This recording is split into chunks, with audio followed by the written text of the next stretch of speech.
Now that everybody's caught on to the fact that the creator economy is doubling in the next 5 years, we have a huge problem. That problem is that people are jumping into functions, platforms, job opportunities that are not aligned with A, their skills, B, their long-term outcome. And my mistakes over the past 5 years are the perfect example of this, okay? I was working at YouTube and I noticed how the top creators were always so stressed about algorithm changes, and if there was any fluctuation, they would freak out. And I was like, I don't want that. I'm a budding creator, but I don't want that. So I'm gonna launch a real business. So I launched a product-based business, a line of premium bathrobes through my brand, Two Collective. Wonderful for me because I was so excited about the product. I learned so much. We were successful, 6 figures, worked with Rare Beauty, Bumble, all the things. While I was at Wharton, that eventually burnt me out because it was not in my zone of genius. And it took me going through the Wharton Startup Accelerator with the robes, where I thought we were gonna take the robes to the moon. You know what I'm saying? They were like, girl, you're much better at content creation. Like,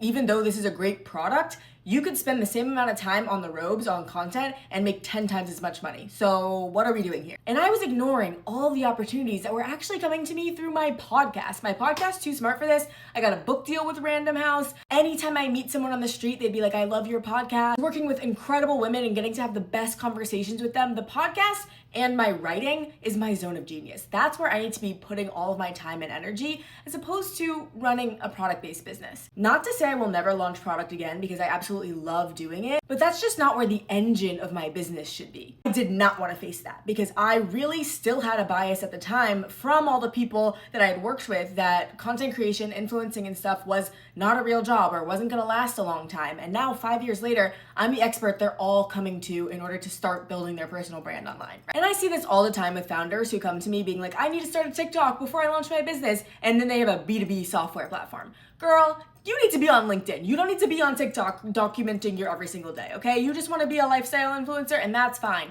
although it's dying. You have the skill of talking to camera, to writing, etc., then you should be a front-facing content creator. But if you are actually really good at finances, you should be investing in creator economy companies and use that as your in, as opposed to vlogging every single day. Because does that really make sense? What I wanted from launching a product-based business was ultimately stability. But there's plenty of ways for me to build stability into my career as a creator and as a writer that didn't require me launching an entire business. That's not a flawed perception of what a real business looks like. You know what I mean? I launched a whole entire company to learn about the zone of genius. You don't have to do that. Just figure out what your long-term goal is and what your best skills are. So like the things people are literally coming to you and asking you for, marry them and you'll be all right. If you want more of this, my personal branding ebook is going to be coming out very soon. Subscribe to my Substack to online if you want to get updates.